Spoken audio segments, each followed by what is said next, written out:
मैं नरोना है। मैं कानपुर नागरिक मंच का संयोजक हूँ और गांधी शांति प्रतिष्ठान का उप वाइस प्रेसिडेंट भी हूँ। जी। ये आंदोलन ये आंदोलन नहीं है, ये एक मार्च है, एक पद यात्रा हम लोगों ने निकाला। जैसे गांधी जी डंडी मार्च किए थे, उस मार्च में बड़ी ताकत होती है। इसलिए आपने देखा कि पुलिस वाले हमारे साथ चले, लेकिन किसी के हाथ में डंडा नहीं था, तो उनको लगा नहीं कि हम हिंसक लोग हैं। और हम लोग यही कहना चाहते हैं, हिंसा से किसी भी समस्या का कोई हल नहीं होता है। तो गांधी जी का यही संदेश, अहिंसा है विशेष। और ये सब जो तेल का खेल है, इस पे हमें यहाँ यहाँ जला के यहाँ रख, यहाँ किनारे जला दे। हाँ, यही इस पे जो किनारे हैं। ये सर पद यात्रा करने का क्या कारण था कि अपने परिचय देते हुए?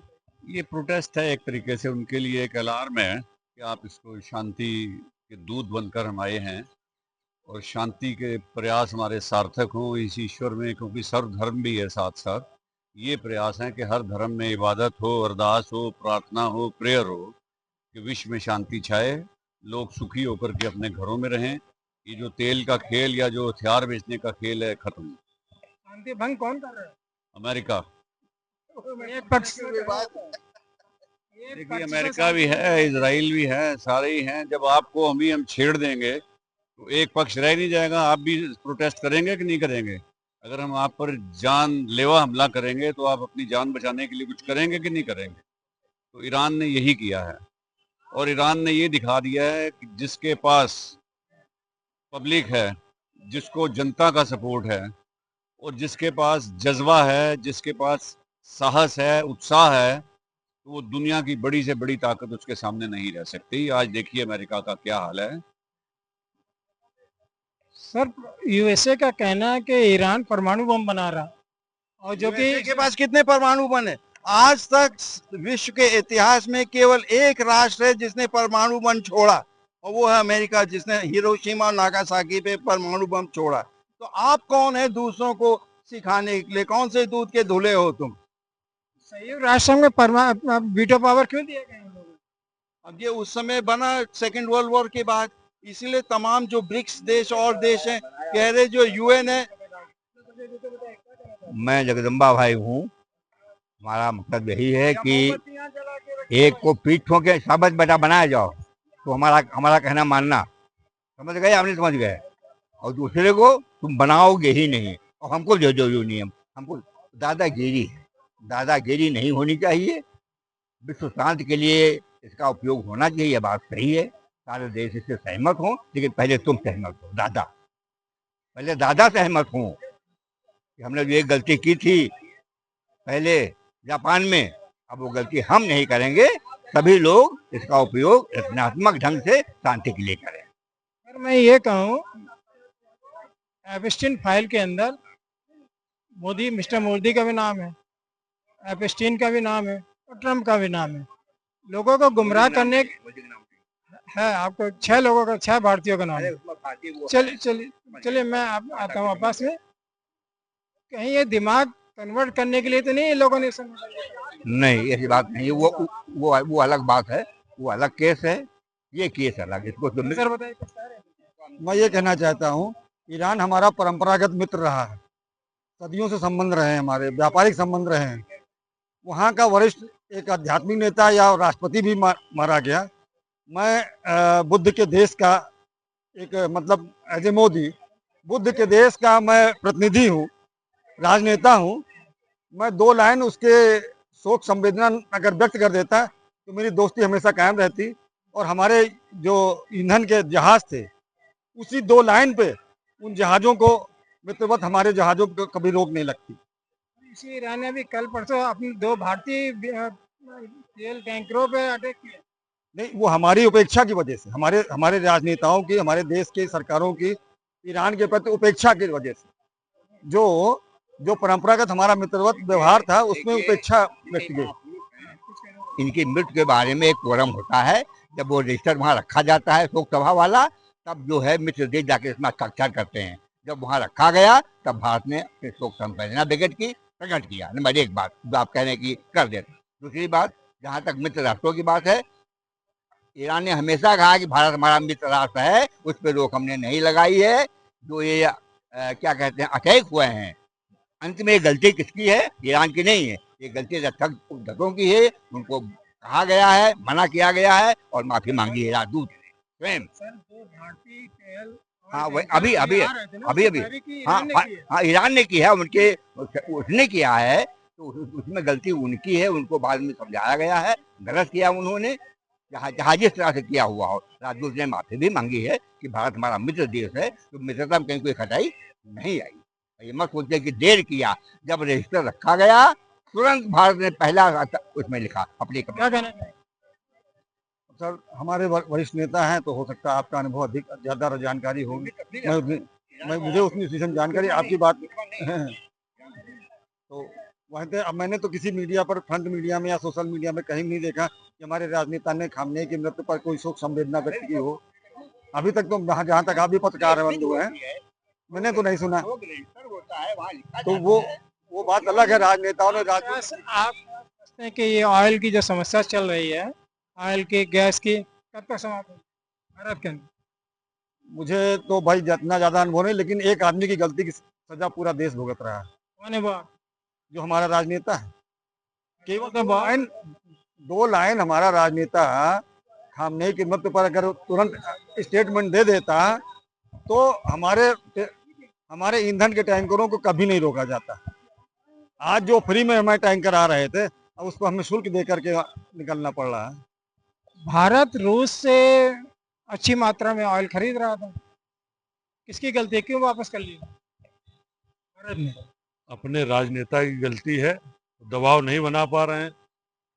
गांधी और बुद्ध के देश से शांति की आवाज न उठे। फिर अपने पर्चे नहीं दिए। मैं अजय त्रिपाठी हूँ और कांग्रेस का उद्योग व्यापार मंडल का कानपुर का अध्यक्ष हूँ ना। तो अगर गांधी और बुद्ध के देश से शांति की आवाज नहीं उठेगी तो कहाँ से उठेगी? और हमारे इस समय वर्तमान जो राजनेता हैं वो ये आवाज उठा नहीं पा रहे, कहीं भी विरोध की भावना दिखा नहीं पा रहे। तो विश्व गुरु है सर, तो विश्व गुरु का डंका फट गया, जो विश्व में डंका बजता था वो डंका फट गया है उनका। तो सर कांग्रेस ही आप पे उल्टा बोलेंगे वो। नहीं, बात कांग्रेस की नहीं, आप अगर सत्य हो तो बताइए, कहीं डंका बज रहा है? कोई सुनवाई है पूरे विश्व में? देश की जनता तो उनको पसंद कर रही है। देश की जनता पसंद कर रही है, देर सवेर अभी वो भी सब गुब्बारा फट जाएगा, फट। बहुत जल्दी फटेगा। और ये जो समस्या समस्या ये ऑलरेडी समस्या पैदा की हुई है। सब ईगो की लड़ाई चल रही है। ट्रंप बुरी तरह परास्त हो चुके हैं, पर अब वो ईगो की वजह से पीछे हट नहीं पा रहे हैं, वो बहाना तलाश रहे हैं वहां से भागने का। पर ईरान ने उनको दबोच लिया है कस ना, ईरान ने उसको कस के दबोच लिया है ना, वो पीछे हट नहीं पा रहा। आपको लगता है कि वो एक शब्द बोला था, वो किसी मुख्य समस्या या एपिस्टीन फाइल से लोगों का ध्यान डाइवर्ट करने के लिए इस नए समस्या को पैदा किया जा रहा है, अंतर्राष्ट्रीय पटल पर भी और घरेलू स्तर पर भी। मैं ये कहना चाहता था कि जेफरी एडवर्ड एस्टीन के फाइल जो है उसमें निकली 6 भारतीयों का नाम है उसमें। मिस्टर मोदी का भी नाम में आया, चाहे जिस सूरत में आया हो, लेकिन नाम आया है। आपके नेतन्याहू का भी नाम है, ट्रंप का भी नाम है। क्या मैं इसीलिए कह रहा हूँ कि क्या इनको कन्वर्ट करने के लिए दुनिया का ध्यान चेंज करने यही एक कारण है। और ये जो इंडिया में महिला बिल के नाम पे जो इतना प्रोपोगंडा किया जा रहा है, वो भी इसी कारण से हो रहा है। दोनों स्तर पे निपटना है, माइंड डाइवर्ट करने के लिए सारा खेल हो रहा है। एंटायर पॉलिटिकल साइंस की डिग्री है उनके पास, विश्व गुरु है, और आप लोग किस विश्वविद्यालय में इंटायर पॉलिटिक्स पढ़ाई जाती है बताइए, हम भी पढ़ ले जाके। चल के हम भी सर्च करेंगे। नहीं, इंटायर पॉलिटिक्स किस विश्वविद्यालय में पढ़ाई जाती है तो हम भी पढ़ ले जाके। MSc की है गुजरात में, पता नहीं, पता कर लीजिए, हमें नहीं मालूम। अगर आपको पता चल जाए तो बता दीजिए, हम भी कर लेंगे। बिहार के अंदर में एक चीफ मिनिस्टर आए, उनके तो बहुत ज्यादा वो 9th फेल हैं, इसीलिए उनका नाम हाफिड एफिड रख दिया गया है। जो हाफिड एफिड उसको अंतर नहीं मालूम है। वो मुख्यमंत्री क्या जो बता नहीं सकता, मैं डंगे की चोट बता रहा हूँ, मैंने फलाने यूनिवर्सिटी से BA किया, MA किया, हाई स्कूल किया, तुम्हें बताने में क्या दिक्कत है? तुम कह रहे हो कि जाके मेरी हाफिड एफिड देख लो, मैं हाफिड एफिड लगाता हूँ। और अंतर्राष्ट्रीय चैनल आज तक तो उन्होंने एक बार नहीं 10 बार बोला, IBN 7 भी बोला, कई चैनलों पर उन्होंने पत्रकारों को धमकाया कि मैं तुम्हारी बातें सुनने नहीं आया हूँ, मैं अपनी बातें कहने आया हूँ। ये मुख्यमंत्री की भाषा है। तो आप समझ लीजिए वो मुख्यमंत्री कैसा होगा। और 7-7 लोगों के उसके ऊपर मर्डर के हत्या केस लगे हुए हैं, जेल जा चुका है। बीजेपी में और कोई नहीं मिला बिहार में। अरे बिहार में नहीं मिला तो कोई और किसी और को बता भाजपा में नेता बनने की क्वालिटी है कि आप कितनी बदतमीजी से बात कर सकते हैं, है ना। जैसे मिस्टर मोदी पे कुछ क्लेम आया है क्या, उनकी भाषा के ऊपर ही। वो खुद ही नहीं कायदे से बात करते हैं तो उनके नेता कैसे बात करें। मेरी समझ में एक बात नहीं आती। मैं देख रहा हूँ कि आज की जो सांसद हैं 46% अपराधी प्रवृत्ति के हैं और 45% विधायक अपराधी प्रवृत्ति के हैं।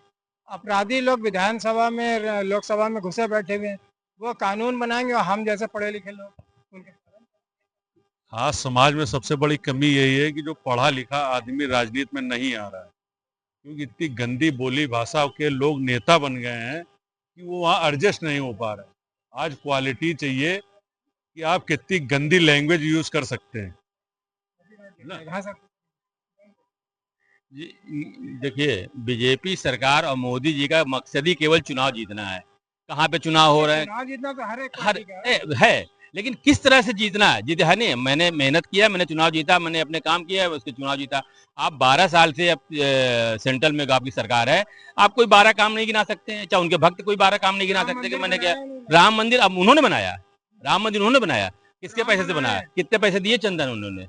राम को लाया खुद, उनका पता नहीं कि उनको कौन लाया, वो राम को क्या लाएंगे। उनका पता नहीं कि उनको कौन लाया है, जो अपने माँ बाप का सबको अपनी वाइफ को छोड़ करके घर से भाग गया। कोई कहता है मैंने 35 साल का भीख मांगी, कभी कहता है 40 साल मैंने भीख मांगी, कभी कहता है कि मैं अमेरिका से ये घूम आया।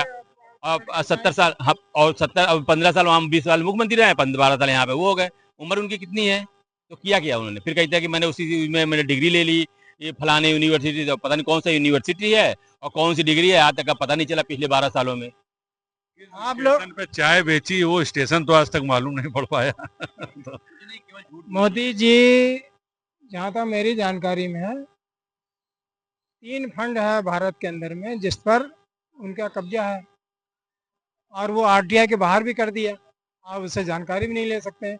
अभी आरएसएस का जो प्रोग्राम अभी रिसेंटली हुआ था, शायद 76 लाख रुपए सरकारी पैसा उनके फंड में खर्चा किया उस फंक्शन को। आरएसएस ना तो कोई रजिस्टर्ड पार्टी है, रजिस्टर्ड संगठन है, ना कोई एक पैसा इनकम टैक्स मिलता है, उसके बावजूद में उनको जेड सुरक्षा मिली हुई है। उनको ये सब क्या देखते हैं? इस सरकार में जितना विस्तार भाजपा कार्यालयों को, जितना विकास भाजपा कार्यालयों और संघ कार्यालयों को हुआ, उतना अगर देश का विकास हो जाता तो देश की तस्वीर बदल जाती। 2 करोड़ लोगों को नौकरी दे रहे हैं आप लोग। 2 लोगों को तो नौकरी कोई हो बताइए। 20 लाख लोग दे नहीं पाए, 2 करोड़ की तो बहुत दूर की बात है। अभी तक जरा पता करिए कि पिछले 12 साल में क्या 20 लाख लोगों को उन्होंने सरकारी नौकरियां दी? बल्कि सरकारी नौकरियां और सरकारी प्रतिष्ठान धीरे धीरे खत्म करते जा रहे हैं, बेचते जा रहे हैं। नौकरी की तो बात छोड़ दीजिए, लोग नौकरी से निकाले जा रहे हैं। लोग 10,000 12,000 की नौकरी के लिए आज परेशान है। कांग्रेस शासनकाल में या पिछली सरकारों में जो भी रही हो, अटल बिहारी वाजपेयी रहे हो, चंद्रशेखर रहे हो, बीपी सिंह रहे हो, हम ये नहीं करें कि कांग्रेस सरकार ही हो, सभी सरकारों में इतना आदमी परेशान नहीं था। बेरोजगारी पिछले 45 वर्षों के निचले स्तर पर चली गई। डॉलर कहाँ चला गया? जब मनमोहन सिंह कहते थे कि वो देश की प्रतिष्ठा गिर रही, अब क्या देश की प्रतिष्ठा बढ़ रही है? क्या तुम्हारी प्रतिष्ठा बढ़ रही है? 543 सांसद हुआ करते थे, अब 850 सांसद होंगे। देश इतना बोझ उठाने के लिए तैयार है क्या? सबसे बड़ी किसको? नेताओं को रोजगार मिल रहा, नेताओं की महिलाओं को रोजगार मिल जाएगा, नेताओं के बच्चों को रोजगार मिल जाएगा। आम जनता का क्या होगा जिसके ऊपर बोझ पड़ेगा, है ना। जनता को वोट चाहिए नहीं, ईवीएम तो वोट नहीं, जो सदन जब बड़ा होगा, जब 850 सांसद होंगे तो उनका खर्चा कितना होगा, तो देश के ऊपर बोझ पड़ेगा आर्थिक। एक सांसद पे 8 लाख रुपए का खर्चा है महीने में, जो उनके अत्ते भत्ते मिला करके हैं। बाकी जो उनके जो लूट रहे हैं उस बात ही छोड़ दीजिए उसकी कोई मतलब। तो 800 वो लोग क्या करते हैं? हम कह रहे जो 543 सांसद जो बने हुए हैं हमारे हैं, उसमें आप उसमें से 33% महिलाओं को आरक्षण क्यों नहीं दे रहे हैं? आप अलग से सीटें करेंगे और उसमें से आप आरक्षण देंगे। जहाँ पे सीटें इनकी नई बनेगी वहाँ महिलाओं को दे देंगे, और महिलाओं किसको दे देंगे? वो भाजपा के नेताओं के अपनी बीवियों को देंगे टिकट कि जीते आ रहे हैं। और बाकी जो सीटें इसमें बनी हुई हैं, जो इसमें प्रारूप है, उसी में से आप दीजिए ना 33% आप महिलाओं का आरक्षण। इतने बड़े आप महिला हितैषी हैं तो इन्हीं में से आप निकाल करके 33% दीजिए ना। शायद उनका ये मकसद है कि जितने हमारे सांसद 543 हैं, 90% जेंट्स हैं, ये उतने के उतने बने रहेंगे, इनके पेट पे लात नहीं पड़ेगी, इसीलिए वो 8.5। इनका यही खेल है, इनका यही खेल है कि जितने भी सीट बढ़ेंगी हिंदी भाषी क्षेत्रों में बढ़ेंगे, यूपी, बिहार, गुजरात, महाराष्ट्र, ये सब जितने हिंदू भाषी क्षेत्र है, और यहाँ पे इनके वोटर ज्यादा, यहाँ पे आबादी तेजी से बढ़ी है, करीब 20% के हिसाब से यहाँ पे हिंदी भाषी क्षेत्रों में आबादी बढ़ी है। और जो अलग जो अदर भाषी क्षेत्र हैं उसमें 4-5% के हिसाब से आबादी बढ़ी हुई है। तो यहाँ पे सीटें ज्यादा बढ़ेंगी, इनको हिंदी भाषी क्षेत्रों में इनको ज्यादा प्रॉफिट है, इसीलिए ये जो बढ़ाने की कोशिश कर रहे हैं सीटें, और उसी में जो सीटें बढ़ेंगी वो महिलाओं को दे देंगे। आप इसी में से दीजिए ना, हमारी मांग है, हमारी इसी में दीजिए आप। अगर अंत में क्या कहना चाहेंगे जी, अंत में क्या कहना चाहेंगे? अंत में एक अपील है पूरे विश्व से कि जो जगह जगह युद्ध हो रहे हैं इसको रोका जाए, मानवता की हत्या हो रही है प्रतिदिन, और ट्रंप जैसों को सद्बुद्धि दे भगवान, बस यही एक अपील है। बहुत बहुत धन्यवाद।